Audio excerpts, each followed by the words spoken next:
네, 오늘 경제를 주제로 한 첫 법정 TV 토론, 이 전반적인 분위기 또 치열했던 공방의 순간 정치부 안다영 기자와 좀 더 들여다보겠습니다.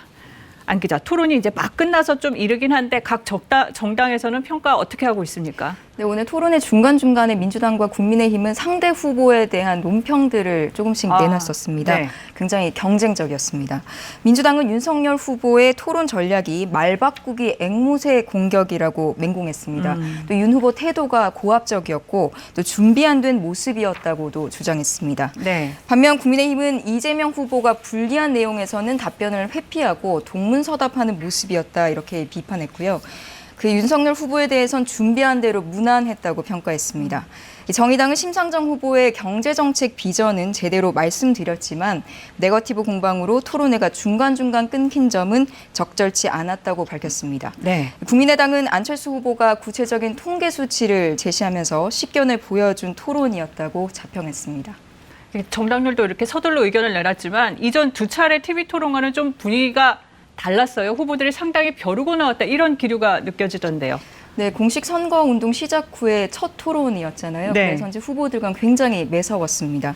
특히 접전이 양강 후보들 이 정면 충돌하는 장면이 여러 차례 나왔었는데요. 네. 정책 방향에 대한 입장 차이 또 의견 차이뿐 아니라 서로를 향해 말을 바꾼다. 상대방을 음해한다, 또 엉뚱한 말, 거짓말한다 이런 거친 말들도 나왔습니다. 네. 특히 후반부 주도권 토론에서는 이재명, 윤석열 후보가 화천대유 김만배 씨가 윤 후보를 거론한 녹취록을 두고는 가장 강하게 맞섰습니다. 네. 그리고 또 이제 단일화 결렬 여파 때문인지 윤석열, 안철수 후보 사이의 기싸움도 팽팽해 보이더라고요. 네, 어느 쪽도 단일화 결렬 책임에 대해서 구체적으로 언급을 하진 않았습니다만 네. 상당히 서로를 의식하는 그런 모습이었습니다. 특히 안철수 후보 작정한 듯 윤석열 후보에게 집중적으로 질문을 했습니다. 네. 단답형 질문도 상당히 많았고요. 그러면서 윤 후보를 향해 정책을 깊이 고민하지 않은 것 같다. 또 핵심이 뭐냐 이렇게 공격적인 모습을 보였고요. 또 고개를 또 절레절레 흔드는 그런 모습이 화면에 잡히기도 했습니다. 또 심상정 후보 경우에는 이재명 후보의 경제정책 방향을 두고 공세 수위를 높여서 최근 세 차례 TV 토론에서 가장 이 사자 구도가 명확했던 것 같습니다. 네. 오늘 토론 주제를 경제 분야로 이렇게 정한 건 그만큼 정책 토론에 좀 집중해달라 이런 취지인데 실제 결과 어떻게 봐야 할까요? 네, 토론 첫 주제였던 코로나 대책에서는 비교적 정책 대결에 충실한 모습이었던 것 같습니다.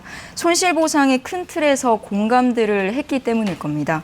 그런데 차기 정부 경제정책 토론에서부터 후보들 간 발언이 굉장히 거칠어지면서 정책, 비전보다는 감정 싸움으로 번지기 시작했고요. 네. 또 법인카드 공금 횡령 의혹, 김만배 씨 녹취록 의혹 등 후반부로 갈수록 양강 후보 관련 네거티브 공방이 이어졌습니다. 네, 조금 아쉬움이 남는 부분인데 이제 선관위의 법정 TV 토론 두 차례 더 남았죠? 네, 이번 주 금요일에 정치 분야, 또 다음 달 2일에 사회 분야를 주제로 열립니다. 네, 안다영 기자 잘 들었습니다.